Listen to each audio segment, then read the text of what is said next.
I'll go ahead and give you the overarching plot. A guy who doesn't want to get a job wants to kill his rich uncle and inherit his money. If you're thinking that plot has been done so many times it's way beyond annoying, you're probably right. But let's see how Irwin puts his own unique spin on it. There it is.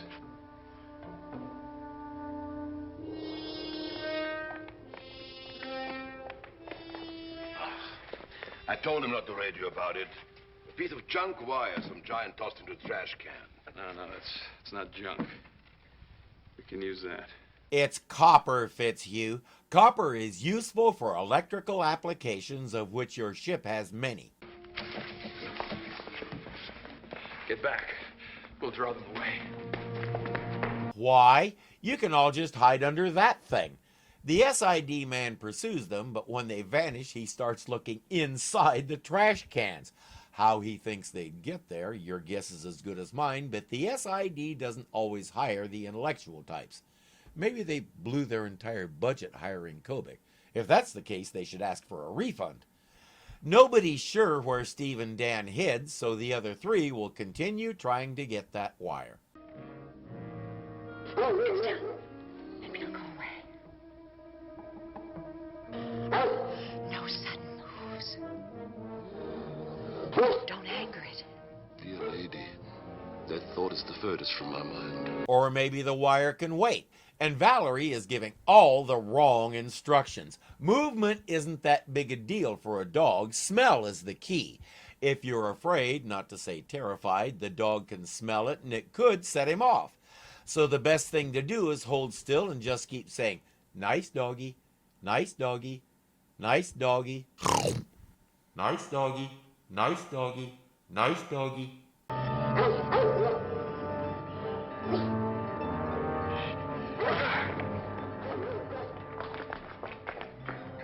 I need you to safety.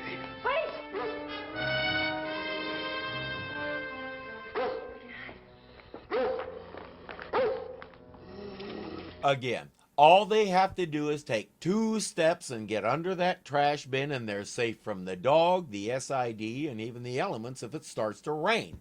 There's a good chance even Fitzhugh doesn't have a clue where he went, but Betty and Valerie will make their way to a vent in that house. We can't go in. We can't go outside either with that dog waiting out there.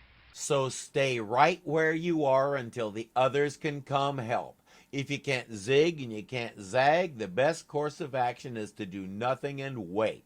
And that'd sure make for an exciting episode, wouldn't it? Well, Fitzhugh's out there somewhere. You ought to be able to drive him away for us. I wouldn't count on it.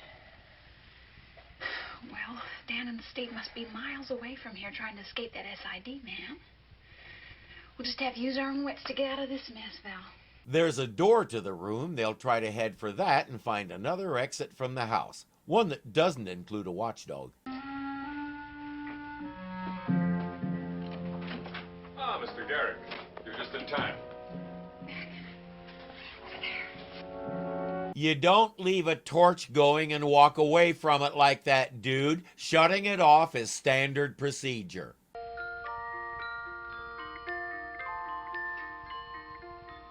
Well, Mr. Garak? Where are the sparks? Well, I tried to make them work, but I saw that they'd be too dangerous. I told you. My uncle likes things that are brilliant, explosive. Well, if you don't want the cage, I'll find another. No, that's all right. And that right there is why shutting it off is standard procedure.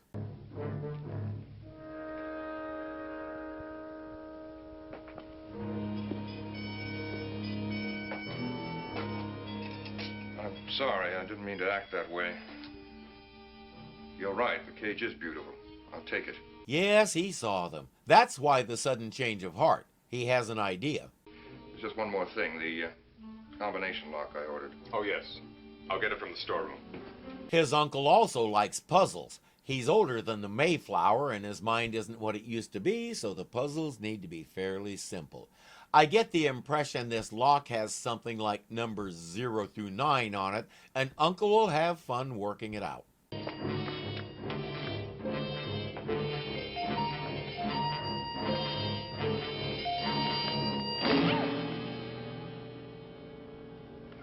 nice to find you here. This is perfect for his plans. Not just a little person, an attractive woman little person. He tells the artist, I'll take them both, the cage and the lock. My payment first, please. I need the balance on the rest of it now. You know I'm good for it. Well, your uncle, maybe. Not you. Back by 3. Looks like this artist has dealt with him before.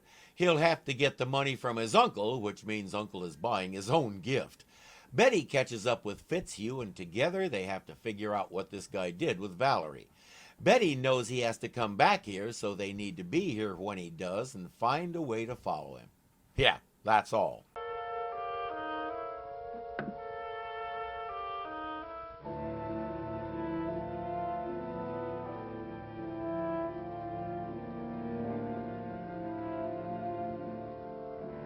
I'm telling you, those cages are government issue. They sent everybody a few of them, like our government did with the rapid tests in response to the current unpleasantness. Everybody has at least one. You may be able to guess what he wants. His uncle is always wanting things that are more unusual, more spectacular, more unique. Well, how about a music box with a real live dancer in it? He wants Valerie to take the place of the figure that artist made and dance for his uncle when the music starts. Once she does that, he'll set her free. Money. Always coming to me and begging for money. Every cent I have I got by being as savage and ruthless as this wild animal.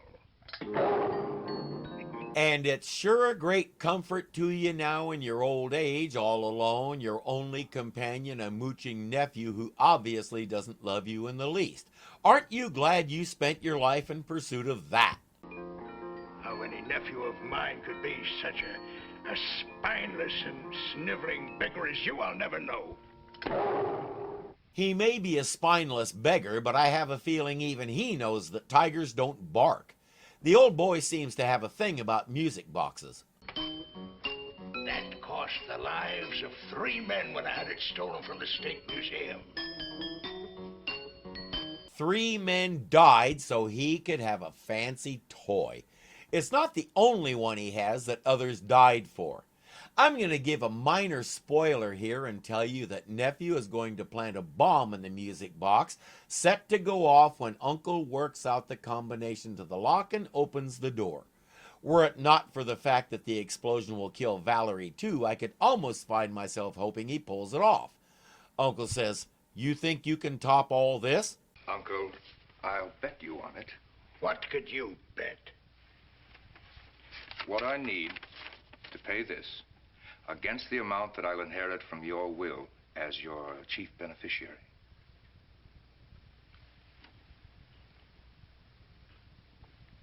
You'd be willing to bet an insignificant sum like that against $10 million?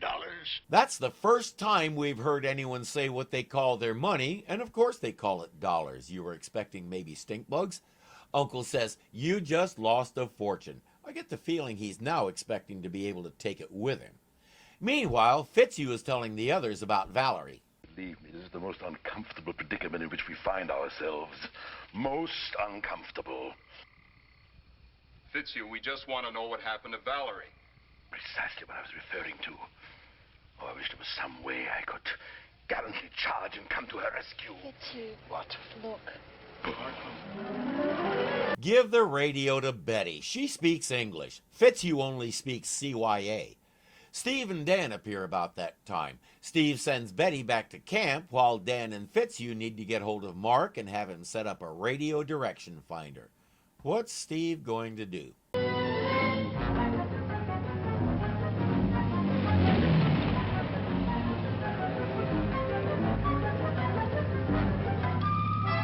As usual, Steve is going to try to get himself killed. He's been going out of his way all through the series to try and find a way to be a martyr for the cause, but lucky for the rest of them, he's not very good at it. He leaves his radio in the transmit position so the others can try and track him. Mark already has a device rigged up to do just that. He's got them located. Direction 025 degrees, it looks like. 25 degrees. At 3.8 miles. 3.8 miles.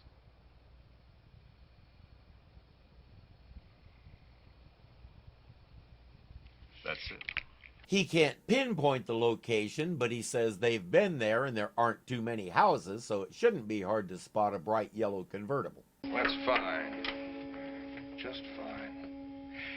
Now, will you coach that girl to do what I told you? Why do we have to always do everything to please your uncle? If you'd only find a job somewhere, we could live on whatever you made. You don't understand. Job is a 4-letter word, one of those kind you don't use in polite company. Look, just cooperate this once, and then I'll do whatever you want me to do. Just teach the little girl what she's supposed to do in the cage. Are you sure she'll be all right? I promise you that. Now, will you get started like a good little wife? She'll get started when you get a job and support her like a good little man. She doesn't like any of this and is going to try to protect Valerie and make sure he keeps his word and lets her go. Mrs. Garak is played by Susan Howard, who wanted to be an actress pretty much from birth. She studied acting in college, headed off to Hollywood, and started making her way through the bit parts.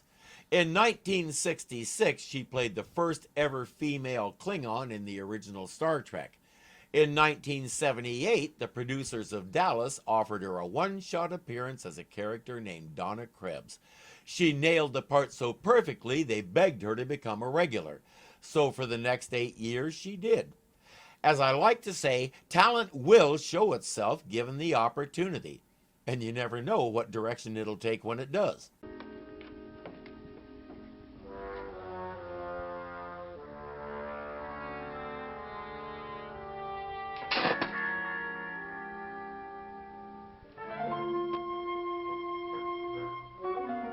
It's not hard for us to see what he's doing, but it's possible Steve can't see anything but the back of Garak's head.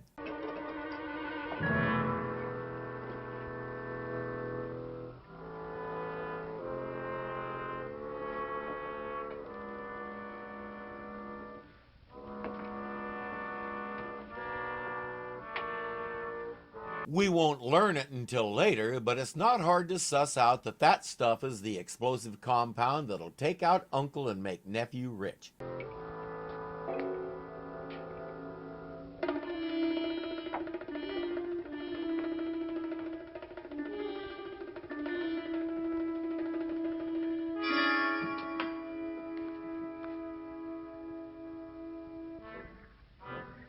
And Steve just disturbed that pipette or whatever it is and spilled some on the floor.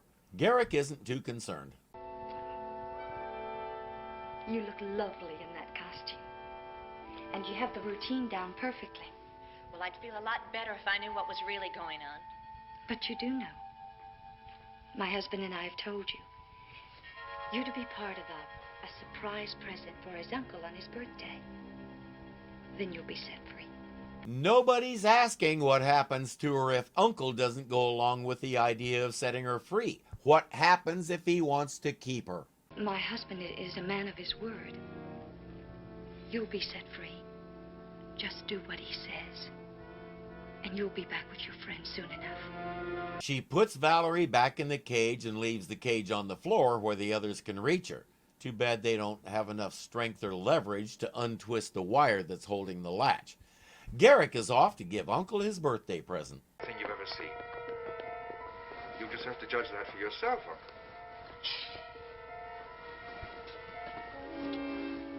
Yes, Uncle, I'll be there in 5 minutes. Goodbye.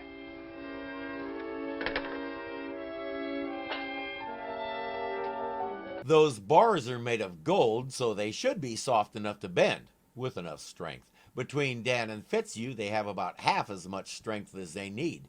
But it shouldn't matter because it looks to me like those bars are far enough apart that Valerie could squeeze through them easily. At some point she'll try and say it's too tight. She's not very convincing, but Ms. Lund did the best she could with what the director gave her. Look, I was just watching him work on that cage, and I think he put some explosives in it. Are you sure? I'm not sure, but there's some plans over there on the workbench. You better check him out. Mark was in the next room looking for tools to open the cage, so he missed the golden bus. But it's a good thing Steve can use the help. At Uncle's place, it's time to unveil the gift.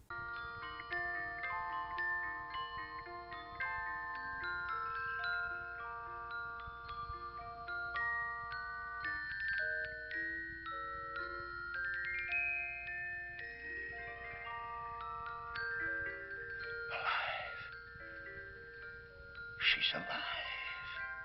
He says, "You've won your bet. This is amazing." What's the purpose of the lock? Mostly, of course, to keep her from escaping. But I also thought you might test your wits by trying to figure out the combination yourself. Of course. Very thoughtful, my boy. Steve and Mark have been studying the plans by the light of Mark's matches, and they know what the lock is really for and what's supposed to happen when he opens it. Dan, are you there? Dan, this is urgent. Go ahead, Steve, I can hear you. Are you anywhere near the music box? Yeah, what about it? Now listen, don't let Garak, or especially his uncle... Mrs. Garak comes in with a dustbuster and starts trying to vacuum them up. They keep telling her, if you do this, you're helping your husband commit murder. They show her the can of explosive and the plans. She really doesn't want to believe them, but it's hard to get past the evidence. Afraid of me, are you? Nope. Of course you are. Everyone is, rightfully so. The only thing she might be afraid of is having to look at that face for too long. But he's one of those not-so-rare guys who thinks if people are afraid of him, that means they respect him. Instead of a music box, Garak should have gotten him a dictionary for his birthday, with the words fear and respect bookmarked. But you'll be safe enough as long as you continue to amuse me. Continue. I've already done what I agreed to do. It's time to release me. You don't really think we'd let you go, do you? She's furious and disappointed, but she shouldn't be surprised. Enjoy your present, Uncle. Where are you going? Home to dinner. No. What if I have trouble with the lock? Oh, not you, Uncle. Besides, my wife had... Nonsense! I don't like to be insistent about things, but I would like you around. In that case, let's save the lock thing for another day, shall we? They leave the room to go drink and celebrate. Time for Dan and Fitzhugh to make their move.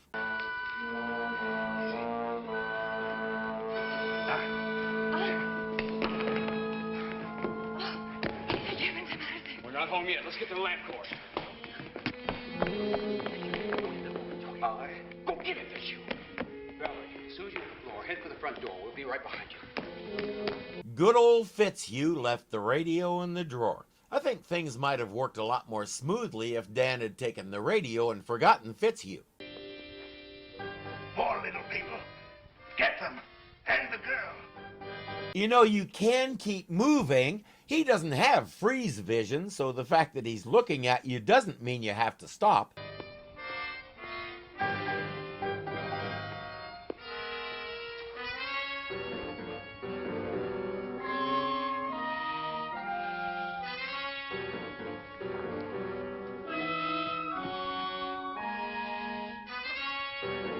So now they have 3 of them. Uncle is delighted.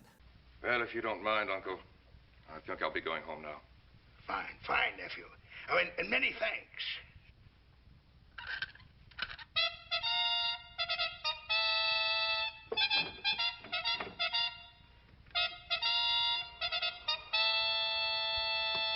That's his doorbell. It's Mrs. Garak. I see you have 3 of them now. I thought you might as well add these 2 to your uncle's gift.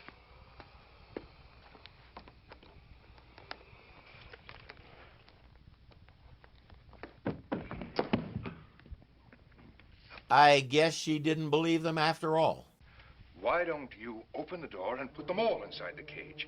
I'll go and make another round of celebration drinks. Uncle announced that he's already got 2 of the numbers, so this shouldn't take long. Wait! He doesn't want to drink. He wants to get out of the house while the rest of us are blown to bits. What are you talking about, little man? This music box. This is nothing but a booby trap. It's a giant bomb. Don't listen to him, Uncle. I'll stop him from wasting our time with these ridiculous statements. No, wait a minute. Maybe the little man is right. She also just realized something else. And you were going to leave me here to be killed. She realized that money is more important to him than her life. Somebody had better explain to me what this is all about. I just did. Your nephew is planning to kill you. He's lying, Uncle. I am, huh? All right, we'll see. All I have to do is open this door. And if I'm wrong, nothing will happen. If I'm right... Stop, don't open it. Uncle says, it's true. While they're arguing, the little people will make their way down the lamp cord and get out of there. I suggest you call the police, Uncle.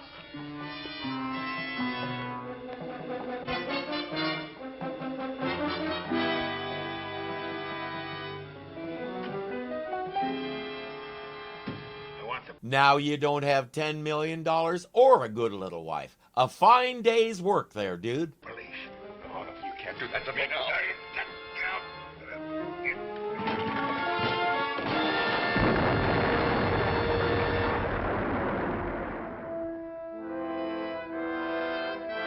As I said, a fine day's work. I'm glad the missus got out of there in time. She was the one decent person through this whole thing.